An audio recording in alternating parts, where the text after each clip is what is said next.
Perhaps no empire has fallen from a greater height than Spain here in the Victorian era.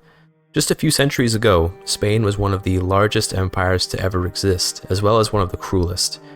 That cruelty has been inherited by the Bourbon dynasty of Spain in the form of a continued adherence to slavery, even in the enlightened west of Europe. Spain clings to her colonies in Cuba and the Philippines, but many political forces at home are focused on local issues. And yet there always exists a certain wing of the population which would love to live in the fantasy of a revived empire rather than the dreary reality before them. To those folks, I do present an opportunity. In this Victoria 3 playthrough as Spain, I'll be aiming to restore Spain's empire with an emphasis on universal Catholicism. While the Christianity of Spain's historical empire was certainly one of intolerance and discrimination, this new empire will be a more modern, enlightened form of empire, where any who praise the Lord and follow the Pope's decree can find a place to prosper. Roleplay aside, this is also a bit of a guide for how to play Spain, and more generally, how to get multiculturalism relatively quickly in today's Victoria 3, which is patch 1.8.6. Although multiculturalism is less of a total trump card compared to what it once was, it's still very powerful, and grabbing it early can help you obtain immense waves of migrants which might otherwise have been unavailable. Thankfully, the strategy for getting the law is relatively simple and honestly intuitive. Let's get into it. Spain starts the game in a relatively weak position, but a safe one. The Spanish army is pretty small, and its navy is abysmal. The economy is quite weak, and tech is pretty far behind for a European power, but Spain also has two colonies, Cuba and the Philippines, alongside a queen from the intelligentsia interest group. One major advantage that Spain has is that their economy is immediately in a position to activate corn laws, which makes getting the economy going pretty easy. We'll need to get some profitable buildings going to make our eventual swap to laissez-faire worthwhile though, and rather than use our pitiful government budget to fund some basic construction, I'm going to take the greatest opening move in Victoria 3, attacking China and making Britain do all the work. There are two main purposes to this. First off, we want Qing war operations to kickstart our budget and economy, but the second is that we need some Chinese states. The strategy to bring multiculturalism about relies entirely on completely destroying the political scene in our nation by suddenly injecting some tens of millions of Han pops into it.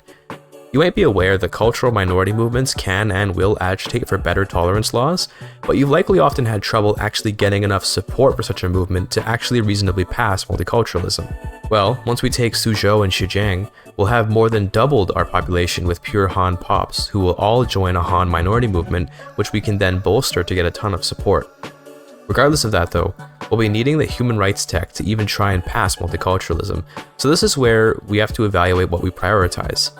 If you desperately want to rush for human rights, you can use your Qing reparations on making universities, but personally, I find that with an average standard of living of 8.9, I don't really even want any big migrant waves yet. I'd rather spend the next 15 to 20 or so years on building up a country worth migrating to, and then get multiculturalism. For that reason, we're going to put the whole Han minority movement on the back burner and instead focus on the economy. Spoiler alert here, I actually mismanaged my economy pretty hard and ended up stuck around 20 million GDP for a while, which I'll explain later. I thought about restarting or something, but I realized that it's actually a good learning opportunity. We'll talk about it when we get there. For now, I'm making some iron, tools, and wood with some preemptive coal for when I start making steel and using atmospheric engines. Unfortunately, because I'm focusing on society tech to help me get to multiculturalism, I'm not going to get atmospheric engines for a while. Oh hey, by the way, if you're having trouble putting your market liberal owner from corn laws in charge of your landowners, consider promoting your liberal movement to get that little push you might need. If that doesn't work, then you might want to try inviting another agitator that would support the liberal movement to help push it to a higher support level. Higher popularity agitators are more effective. Anyway, in April of 1837, I single-handedly, with no help whatsoever, defeated Qing and obtained their immense gold reserves alongside two huge Han states. My population went from 12.4 million to 39.6 million. That means that more than 2/3 of my population is now Chinese. It is inevitable that the Han national movement will gain some significant support with that. Important note here that the moment you conquer these states, you'll want to just get rid of all the administration there. Even if you wanted to incorporate these Chinese states, the Han pops are all at too low of a tolerance level to even work in the administrations, so it's not like those buildings can do anything for you. They'll only cost you huge amounts of money that you'd rather put into construction. I was able to grant leadership to my market liberal landowner shortly after, and with that, I got started on passing laissez-faire. Sometimes you can get horribly unlucky and some random event will kill your modern conservative. If that happens, you might want to consider restarting, to be honest, but otherwise, the law will pass relatively easily. As part of my goal to restore the Spanish Empire, I considered a power block, and to be honest, I picked the religious convocation out of basically pure roleplay. The sovereign empire is just better in just about every way imaginable, but there is a fun concept at play with the divine economics principle. You see, you can effectively modify your ownership class using this principle, because the second level of it unlocks the increased clergy oversight ownership method for financial districts. This adds on some clergymen to your financial sectors who act like capitalists and make dividends just like capitalists would. This generates a massive chunk of wealth for your religious folk, and therefore empowers them hugely, which we'll be using to create an immensely powerful but mostly useless religious class. Ultimately, giving the religious folk something like 40% of your nation's clout is quite pointless, since they don't really support any interesting laws, but it's pretty fun for the purpose of roleplay. Beyond that, divine economics also gives a wage boost to pops of your state faith, which can be a bad thing if you're focused on profits, or a good thing if you're focused on standard of living. For a nation like Spain, with a nearly completely homogenous religious makeup, it can definitely see your wages inflate quite a bit. When it comes to restoring the empire, I'll be starting in South America because they're the most vulnerable. The thing is, the Spanish Navy is quite tiny and makes naval landings difficult. If I can only just get a small piece of land somewhere in South America so I can put troops in the front, instead of having to land them, I'd have a much easier time conquering down there, and thankfully, I do have a plan for that. Before we look at that, I ended up picking the España Industrial company because they had an innovation prosperity bonus. At first I was a bit disappointed in this company because it can be hard to make it prosperous in the early game when industrial and construction goods are a higher priority, but later I'll be using this company to make some pretty insane cotton plantations. Here's a screenshot to get you excited. I guess that explains how those plantation folks in America got so rich, eh? Imagine how much profit I could make without having to pay all this labor. Check it out, by the way. As of December of 1840, I've already got 20% support for the Han national movement, which means I'd have a base of 20% success chance to pass multiculturalism, assuming I had the tech to pass it. Back to the Imperial Restoration though, I found my opportunity for a foothold via a native rebellion against Chile.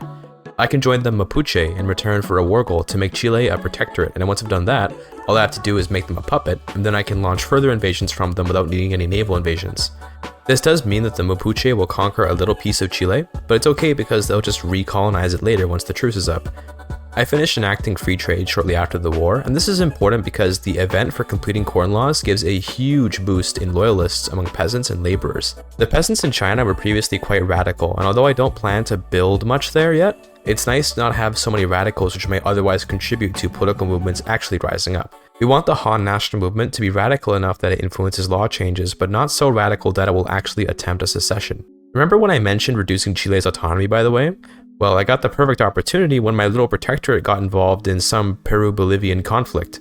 I joined in on Bolivia's side in return for the war goal to reduce Chile's autonomy. I don't actually care about who wins the war, but after it ends, I'll be using my Chilean puppet as a front to invade Bolivia pretty much right after. Because South America is relatively sparsely populated at this point in the game, it's very cheap on infamy to make them all protectorates. If I keep my infamy low, it won't take long to get their liberty desire nice and low. That war ended in 1843, and then I immediately went to make Bolivia a protectorate. Oh hey, Britain became a republic in 1844 by the way. Not sure why or how, and it probably won't affect the game much, but pretty cool. Check this out too. When you make the old South American nations into subjects to Spain, they get new names, at least some of them do. Bolivia becomes Charcas, which makes sense considering Bolivia is named after the revolutionary Simón Bolívar, who led the South American colonies against Spain for freedom. Other ones change too, I'll show them as they come up. In terms of my construction, by the way, it's hard to kickstart an economy without atmospheric engines and condensing engines because using picks and shovels in mines is horribly inefficient. Were I not so single-mindedly dedicated to getting human rights, I'd have focused on getting those techs, but I made the double mistake of both focusing on mines and not getting the right techs to make them worthwhile. Consider the opportunity cost of wasting so much time making these relatively inefficient mines. I could, right now, instead be making a bunch of agricultural goods for way less construction and way more profits. This was a mistake that I made when putting together my early game economy. Ultimately, it's not horribly consequential because the AI in Victoria 3 isn't super good, and it's relatively easy to surpass them. But just for your information, you're going to want to focus on generating a lot of profit in the early game so you can build up a big investment pool that your laissez-faire economic system can actually use. The money going into these relatively lackluster mines could have been invested in some very profitable cotton off in China, not to mention an interesting side effect of building in China specifically for this run would be that we're enriching our Chinese pops, which would make our Han national movement more powerful in theory. Just a little side bonus for you. My next conquest target is Morocco, who I'm intending to turn into my subject so I can convert them to Catholic using my power bloc. There's an interesting conflict of interest with religious blocs. You want to convert people to your faith so that you get more cohesion, but you also want to keep them as heathens because the max level of divine economics increases how much money you extract from heathen subjects. It's up to you, I guess, but yeah, in theory you'd want to be a Christian ruling over a ton of non-Christian subjects with raised subject payments so as to just completely drain your puppets of any kind of income they could dream of. You can stack up the base transfer from puppet with raised subject payments with the vassalization mandate and the divine economics mandate to take a pretty ungodly amount of money from your puppets.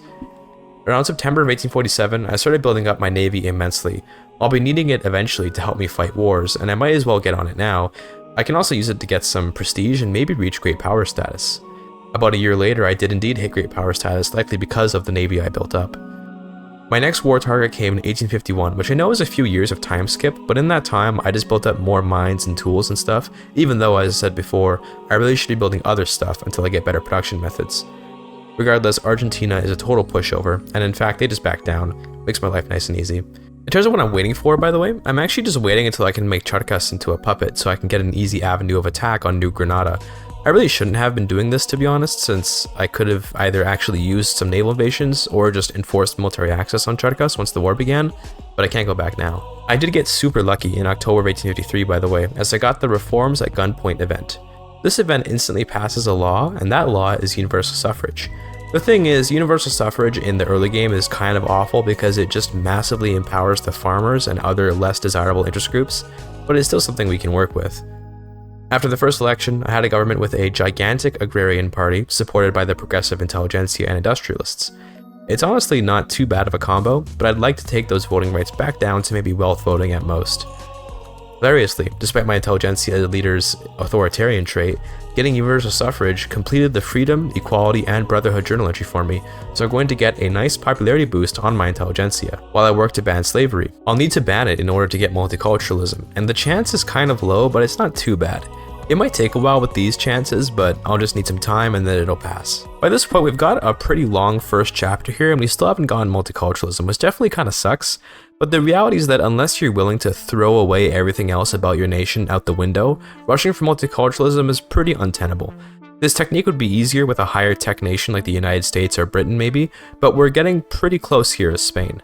I finally got Charcas to puppet status around 1859, which I leveraged to attack New Granada. Like I said before, it would have been wise to just naval invade them instead of being so timid, but it is what it is. Unfortunately, Brazil joined this war, which will make it much tougher. Even worse, Mexico too has joined, but they can easily be dealt with by just offering Utah to the Americans. I'm also going to call in Qing as an ally for this war. I got an alliance with them because they actually succeeded in banning opium and lost their negative modifier from Britain's treaty port. You may be wondering how, and it's actually because Britain had a revolution, and the revolution included the Hong Kong treaty port. When a treaty port revolts, it becomes a split state instead of a treaty port. That means that Qing has managed to, in the game's eyes, escape the British treaty port, allowing them to assert their sovereignty. Back to the war though. I want to eventually take over Brazil, but I can't end this war, so we're going to make them release Paulistania, because it contains some of their best states, and will almost certainly demote them to minor power. Once Brazil is a minor power, I can probably just protectorate them, although it'll still cost a ton of infamy. This war might not look too good from the offset, with Brazil having a 72 advantage on the Charcas front, but they stacked everything up there. I can just sneakily land in Rio de Janeiro without them noticing and pretty much instantly wipe them out thanks to rapid advance and cavalry. If you have an open front and want a lot of land quickly occupied, get a stack of battalions that are half infantry and half cavalry, then get 4 generals and set them all to rapid advance. You'll be amazed at how quickly you can completely overtake an entire country with that. By the time the Brazilians reached the front, I had about half their country occupied and they'd soon capitulate. Up in Mexico, the Americans are of course making short work of them. I added reparations to Mexico alongside the Utah war goal, so I'll be making some pretty nice money off of the Mexican and Brazilian war reparations alongside all the money my South American puppets are paying me. The war came to an end in June of 1860, with total victory for me, and then I got started on enacting technocracy. In my opinion, technocracy is one of the best laws in the game, and I can use it to help empower my favorite interest groups, the intelligentsia and the industrialists. By the way, my bolstered Han national movement is up to 31% support in 1862, and its radicalism is only at 41%, so there's no risk of secession, but they're radical enough to give a huge boost to any tolerance laws I want to pass. I'm also getting pretty close to human rights, just a couple more techs and I can grab it. I only built a ton of universities relatively recently, so this has been going pretty slowly, but if you use a combination of the advanced research power block mandate and making a huge block of universities early on, you can get to it pretty fast. Regardless, this has been a very long first chapter, and I'd say I've done a pretty good job at restoring the South American portion of the Spanish Empire. We've got more work to do though, as it's about time that we focus in on getting multiculturalism, lest the whole premise of early multiculturalism here be misleading. In February of 1862, I formally began researching human rights despite it being slightly ahead of time. It'll take 3 years to research, although I'm hoping that a tech spread might grab me another tier 2 tech and help reduce the cost on it to make that more like 2 years maybe. Unfortunately, there's not a whole lot of juicy gameplay to really go over when it comes to waiting for technology. It's basically going to just be me playing the game normally while waiting for tech, and finally seeing that I unlocked atmospheric engines through tech spread. I turned that PM on to see that I have way too many iron mines because I had been building them with picks and shovels before, and that now I need a bunch of coal mines to supply those engines. Nonetheless, it's a good move and will produce a bunch of better jobs for my pops. Better jobs pay better wages, and better wages can be taxed for better government income, and better government income means more construction. You might have noticed that my standard of living is still incredibly low, and that is true, but also misleading. Remember, about 2/3 of my population are working on subsistence farms in China. In terms of my actual population at home, we're hovering more around 11 to 12 standard of living, which is a bit more reasonable. Also, I made Ecuador into a protectorate and they became Quito when Spain controls them, so that's pretty cool. I grabbed the second level of the vassalization mandate at this point, and it's pretty nice for me because all my subjects will now be paying me even more money. On nations like Britain, this mandate goes extremely hard, but even for little Spain, it's quite useful. I'm making almost 70k off of my subjects, which if I didn't have, I'd be bankrupting quite hard. You'll also notice that my investment pool is draining, and that's not a huge deal, but definitely means that my businesses aren't profitable enough. Nonetheless, let's shelve the profitability issue to talk about the fact that I'm going to war with Britain for Gibraltar. I joined Thailand in a war where they're trying to avoid being subjugated in return for the war goal to take Gibraltar. In my mind, unless Britain adds a war goal to me, I have nothing to lose, but Britain not adding a war goal to me has an unfortunate side effect. I can get capitulated even if I'm winning if there are no war goals against me.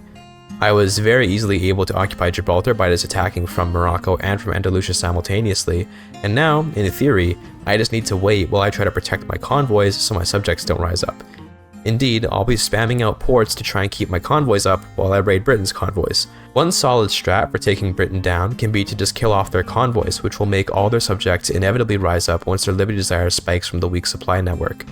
I wasn't able to realistically sink enough convoys to possibly cause that to happen, but I at least did some damage, which we'll see the outcome of a bit later. Anyway, during the war I got human rights, but I was busy passing dedicated police, so I'm just going to finish that up and then get right on to passing multiculturalism. As you can see, none of my interest groups approve of this change, but I've got enough political movement support to make this a pretty easy pass.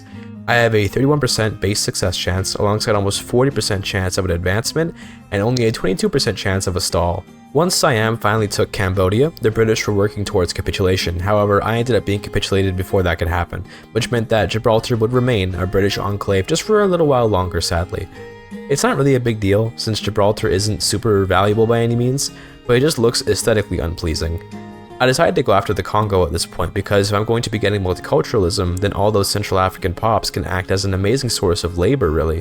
The nice thing about multiculturalism is how you can use every pop for a pretty equally valuable piece of labor without worrying about them tanking your standard of living. The issue with creating a huge underclass of labor in your main states is that those pops work for lower wages and thus bring down the average standard of living in that state. As the standard of living goes down, so too does the minimum wage in that state. When wages go down, my income taxes go down too, which would mean less capacity to build. We don't want that, unless we transition our tax system to one based on dividends. If we chose to tax dividends on our businesses, then lower wages can actually result in more taxes overall, but it will also result in a lower investment pool since more profits are going to taxes. Basically, the choice between suppressing your standard of living and keeping it high is a multifaceted one, but I tend to lean towards a higher standard of living mostly being better, especially because higher standards of living increase birth rate. Regardless, I'm invading the Congo, and of course it was an easy war. Once it ended, I was right on the cusp of multiculturalism. I was getting to work subjugating Palestine at this time, then Brazil joined against me, and I decided to throw the concept of low infamy to the wall. I added Brazil to my list of protectorates in this war, and it would cause me huge liberty desire issues for a bit, but it's fine. Eventually everything will return to normal. Had I chosen to make a sovereign empire instead of a religious bloc, I'd actually have a much easier time managing all these subjects, but it's fine either way. I did the same trick on Brazil that I did last time, as I landed in Rio de Janeiro right after passing multiculturalism. We'll see the immense effect of that law change come in pretty much right away, as I immediately had a Marathi mass migration to Valencia. Most of your mass migrations will be Indians at this point in the game because they don't have closed borders and have nowhere else to migrate to that will accept them. I got another Marathi mass migration to Toledo shortly after, and as you can see, I've already got almost 6,000 new migrants arriving per week in Toledo. I've also got a lot of Han Pops there, but they're migrating internally from my states in China, so that's not necessarily because of multiculturalism. But anyway, yeah, there's multiculturalism in just 1867. I know that's not crazily early, but it's still pretty early, at least to me. You could absolutely get it even earlier if you play a country with better tech like the United States. You can use this strategy on just about any nation, and I think it's quite effective since it's a solid opening play, given just about everyone wants a piece of China. You'll have to be careful about managing the radicals though, as you could end up dealing with a rough separatist movement. That's why I recommend pairing this with the completion of corn laws to almost immediately cut the radicals in China down immensely. You can also try putting down some agriculture decrees in your Chinese states to make their subsistence farms produce more food, and thus improve the standard of living, which will reduce radicals. I've also completely conquered South America by this point, with just Venezuela, Guyana, Paraguay, and Uruguay remaining, alongside a handful of decentralized nations which Chile and Argentina are working on. Here in November of 1867, we have a pretty amazing Spanish Empire with multiculturalism, and we're the fifth great power. Unfortunately, acquiring Brazil and Palestine has brought on a lot of infamy, so before doing any more immense conquests, we'll have to bring our subjects to heel, get them to puppet status, and keep them in check. I conquered the Congo a little while ago, but hilariously, Spain does not start off with any colonial affairs, so I'm working on that to help me establish a Spanish empire in Africa. The people and resources there will be very useful, especially now that I've got the condensing engine pump for my mines. I can now produce raw materials very efficiently, and I can start working on a proper steel production chain. With steel comes railways, and with railways comes true industrialization. If I can stack up enough standard of living in places like Castile and Toledo, I can attract more and more migration waves from around the world and make some insane mega-states. Wherever possible, it's best to try and play tall in Victoria 3 because of how Mappy works. If all my buildings and pops are in one spot, then they can get the best prices on goods, which makes for better standard of living and for better profits. Positive all around for sure. Historically, the triangle trade refers to the trade of slaves to the New World, raw goods to Europe, and finished goods to Africa to further the collection of slaves. But in this new Spanish Empire, where slavery is outlawed, the triangle trade is a bit different. We'll instead be extracting tribute from the Americas to fund construction in Europe, which will provide goods for the consumer base in Africa. It's like we've rotated the triangle one spot, I guess, with the enslavement of the South American nations providing capital for our businesses to get started, and then the large populations in Africa actually consuming those goods. The reason why the Africans can act as a nice consumer base is mostly because they'll actually be tolerated under multiculturalism, and therefore can have kind of okay standards of living. We'd have to actually give them jobs to really elevate their standard of living, but I think I'd rather just keep building in Europe and get migrants in. For that reason, this little rotated triangular trade isn't quite how I've described it, as ultimately everything kind of just trickles back up to Europe, but it's an interesting way to look at the empire currently, since yeah, we are effectively enslaving and sapping South America of wealth via this puppeteering. Let's look to expanding our little empire. One piece of the Spanish Empire that I think is often ignored is the Spanish Lowlands. I got a pretty nicely timed opportunity to acquire Belgium, as they had a civil war which I could join in on. If I can get Belgium annexed by their rebellion, then they'll lose all their guarantees and I can just walk in on them. Unironically, controlling Belgium is pretty awesome since Wallonia is a super powerful state, but this is definitely a poor choice when I'm already dealing with high infamy causing my subjects to get upset. Nonetheless, we must restore Spanish Flanders. Looking over my own states while doing that, we can just see the immense number of people flooding in from places like Korea and India, alongside a pretty big collection of Han Pops. It's just amazing how overpowered multiculturalism is, and it's especially amazing to think about old Victoria 3 patches where multiculturalism was so easy to get. Anyone remember from years ago when I got a Native American to be president of the United States? That was a classic video. I've begun my colonization of the Congo, by the way, but it'll take a long time until I get malaria prevention. Luckily enough for me though, I'll be able to get it pretty fast with all the universities I made to try and get human rights faster. In January of 1871, I'm making exactly 69,000 pounds for my subjects, by the way. Nice. I haven't even reduced autonomy on Brazil, New Granada, or Paulistania yet, so that number will get much higher in the future. In July of the same year, I got the max level construction mandate, which unlocks one of the best companies in the game. The United Construction Conglomerate can own steel, glass, and tools, which are all pivotal goods in the steel construction production method. About a year later, I realized that my profitability issue was really holding back my construction. You see how in the top right, most of my construction is being used for government construction? That's because I don't have enough of an investment pool to fund the private sector. It's time to make some big money, and I'm going to do it with cotton here in China. See, here's the thing. I have a cotton company, which is the aforementioned España Industrial company. Now, I'm not just going to make cotton since we could use some tobacco and rice and silk and so on, but the cotton is the main build here simply because a company can own it. Normally, the reason why relying on agricultural goods for investment pools isn't so good is because aristocrats don't invest as much as capitalists do. If the company owns the cotton though, then the owners of that cotton will be capitalists. I'm starting small with mostly rice, but I'll later add a bunch of cotton once I realize just how immensely profitable it is. Again, check out this glimpse into the future. Another important note about all this migration is that we're going to be generating a ton of Spanish pops. I'm assimilating about 7,000 new Spanish pops each month as of September of 1873. The thing is that on multiculturalism, assimilation isn't really that important because everyone is well tolerated, but one interesting strategy can be to go really hard on assimilation and then to swap over to ethnostate. I sort of showed that off in my France run on an old patch where I generated tens of millions of French cultural pops and then swapped to ethnostate, also a classic video. Anyway, in April of 1874, I took stock of my subjects, and some of them are kind of high on liberty desire, but with my infamy back below 50, their liberty desire will slowly drain. Checking in on my tobacco in China, an interesting quirk of laissez-faire is that all government dividends go straight to the investment pool, which makes government ownership more valuable in laissez-faire than in any other economic model.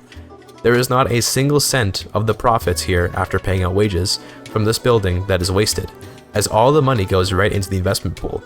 There are no capitalists, no aristocrats, and no co-ops to pay. As well, there are no government dividend efficiency losses. If only you could choose to not privatize in laissez-faire, then you could have the ultimate government-owned economy. It's important to note that throughput on plantations is especially insanely good because plantations have no input goods. That means that each point of throughput just directly creates more output goods without any downsides. In January of 1875, I grabbed the Advanced Research Mandate, by the way, which is maybe a bit of a too little, too late type situation, but I'm using it to try and get to malaria prevention faster so as to cut the other Europeans off from Central Africa.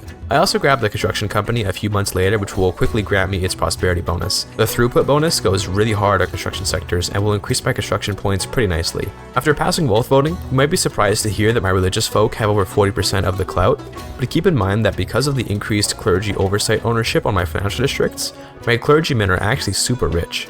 Combine that with religious schools and charity hospitals and you have a massive religious interest group. I started researching malaria prevention slightly ahead of time in 1878, and much like with human rights, I could have rushed for it even harder, but this is still early enough for me to absolutely dominate Central Africa. Also, for roleplay, I'm going to pass theocracy. The difference between theocracy and monarchy is that you don't have an heir in theocracy, and instead just get a random new leader when your leader dies, alongside getting a further boost to the religious folk clout, but beyond that, it's effectively the same as monarchy. Here's the first bit of crazy throughput on our cotton in China, by the way. My company bought most of the plantations there, and we have over 100% throughput, which immediately got me thinking that we could extrapolate those profits up to a massive size 200 plantation or something. I'm not totally certain of how it's determined who purchases building levels when manor houses, financial districts, and companies are all vying for control, but I'm crossing my fingers and hoping that my company will buy up all this cotton. I got Portugal in my power block in August of 1879 as well, and this wouldn't really mean much, but it would eventually lead to me being able to protectorate them as a reverse sway. I think sharing a power block increases the acceptance, but I'm actually not sure because the Portuguese offered it to me and I didn't get to look at the acceptance modifiers. That happens a bit later though, so I'm getting ahead of myself. I passed theocracy in May of 1880, and it actually gives you this sick flag with the Spanish red and yellow colors, but one of those Order of Santiago crosses instead of a crown. It looks pretty cool to me and makes the change kind of worthwhile. It also makes Isabel de Borbon into the Cardinal of Spain instead of Queen, which I believe isn't even allowed, as cardinals have to be men. Truly, we have created the most progressive Spain ever, with multiculturalism and female cardinals. Also, I've got 11,000 migrants coming to Toledo each week as of September, and that just goes unreasonably hard. I attacked the Netherlands about a year later, looking to take their colonies in the Congo and looking to free the East Indies just because I can. I'm working on building up enough of an army and navy to take down Britain eventually, but it'll take some time before I'm ready. Unlike in my recent Netherlands video, I won't jump the gun and get myself bankrupt trying to fight great powers. I'll bide my time. I may have another rival to deal with soon too, as the North German Federation, which looks to me to just be Germany honestly, has finally come to be in 1882. In terms of my war with the Netherlands, I had a surprisingly hard time landing, but I did eventually get into Holland and free the East Indies. I also hit 100 million GDP in 1884, which is pretty good. It's a similar pace to my Netherlands video, albeit in this case a lot of my GDP is hidden in the form of subjects. My power block in total has a lot more GDP than 100 million. As well, this nation is much more stable and has way more construction. We'll be reaching significantly higher GDP levels by the end of the game than in that Netherlands game. In case you're wondering why I'm invading Bolivia with Brazil, by the way, Brazil attacked Bolivia to conquer a bunch of their states, and I decided to help Brazil just because that way I can sort of consolidate my subjects. I'd rather Brazil gets bigger and I lose Bolivia, especially considering most of Bolivia will soon be part of Brazil. Check out my cotton in China now, by the way. The company has bought quite a bit of it, but most of it is still government owned, and it's got over 100,000 pounds of profit. It's pretty powerful for the investment pool. From here, we enter a relatively uneventful period for Spain, as I'm just focusing on building up more and more industry and getting a stronger budget so I can begin amassing my navy and army. I don't want to waste anyone's time here, so I'll be honest with you and say that from about 1884 to 1894 or so, I did pretty much nothing but build and colonize Africa. I was just letting my infamy tick down and working on reducing my subjects' autonomy. Like I mentioned before, I got Portugal as a protectorate for free when they asked for help against some separatists in their colonies. Why they were so willing to become a protectorate, I do not know. I formed Iberia using Portugal's new puppet status in 1892, which gives me some more primary cultures, but it doesn't really matter much on multiculturalism because everyone's already accepted. I'm also making about 200,000 pounds of income off of my subjects at this point, and almost all of them are puppets. These are my trade routes, as of June 1892. It's mostly clothes, which I'm exporting to keep up demand for them, which in turn lets me make more off of fabric from my cotton plantations. I'm also just importing grain because I've got a trade agreement with Qing, and grain is nice for a little standard of living boost, even though I can make it domestically. Overall though, my largest sale is actually coal, and my biggest import is tools. The Germans finally formed in 1895 after taking Alsace-Lorraine from France, and this is also the year where my cotton plantations peaked. With 160 levels owned by the company, I've got just a truly immense level of profit on these humble cotton plantations, and I'm not even using slave labor. Imagine how profitable cotton could be with unpaid labor. I properly began my army and navy build-up around this time, and to find the funds for it, I reformed my taxes. Although graduated taxation is more progressive and targets rich pops more than proportional taxation, I'm going to proportional because I kinda just need the money, and a combination of income and dividend taxes will give me plenty of money for all these guns and ships. By the way, ignore that my average standard of living is like 13. It's still the case that most of my population is in China, and in fact by eradicating all the arable land there to make cotton, I've got a couple million unemployed Chinese pops which are seriously dragging my average down. In my proper Iberian states, the average is around 18 or so, which is a bit low, but it would be way higher without all these immigrants constantly needing jobs. In theory, if I could turn on my labor-saving production methods and get everyone a higher quality job, standard of living would skyrocket. But for now, I'd rather give these new immigrants a laborer job than no job, so I'm keeping the labor-saving PMs off. The time to put on labor-saving PMs is when you either are actually out of employable pops, in which case you need them to keep growing, or it's when the standard of living is high enough that the input cost of your goods is lower than the minimum wage in that state. I find that usually around 15 or so standard of living, the minimum wage for a laborer gets high enough that a labor-saving PM will actually increase profits. Below that, most labor-saving PMs kill jobs and profitability, so they're just bad. In March of 1898, my navy hit 250 flotillas, which is definitely enough to get naval dominance over Britain. I've also got about 160 battalions, but I'd like a bit more than that before we go for it. I also got the Spectre Haunting the World journal entry around this time, but my pops are way too high on SOL for this journal to possibly complete. I've also got a lot of policing, and I've got secret police. Combine that with the high standard of living, and yeah, communism will not be finding a home here in Spain. I hit 200 million pounds of GDP in 1899, which firmly puts me in first place, but I think it's time to put this massive GDP and army to work. I saw that Britain was busy invading China, and that Qing would probably be able to hold them off for quite a while, so while their armies are busy, I'll just swoop into London and completely annihilate this nation. I'll be liberating Scotland, Ireland, and the British Raj, as well as taking over Lancashire and Yorkshire. One might argue that this is something of a reenactment of the Spanish Armada invading England, except this time it'll succeed. I'm taking Lancashire and Yorkshire just because they're the highest GDP states in England in this game, but also it'll be aesthetically pleasing, I think. I'm of course also grabbing Gibraltar, which has been in British hands for way too long. I even let China join in on the war for a reconquer Fujian war goal, but they're unlikely to last in terms of war support for long with all that British occupation in their other war. I very quickly occupied Gibraltar by attacking from both sides, like last time, and then landed in London with almost no resistance. This is definitely a bit of a cheap shot to be attacking Britain while they're busy with China, but this still counts, I'd say. I'm just attacking at the perfect opportunity, right? I landed in London in February of 1902, which means my victory is assured.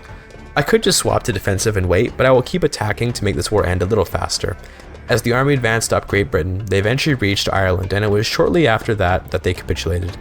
Hilariously though, Britain directly ruled a pretty large portion of India for themselves, so although I released East India, I'd need to liberate Sindh to finally cut Britain off from India. They've also still got a huge portion of Indochina. I'll definitely be cutting Britain down again in the future.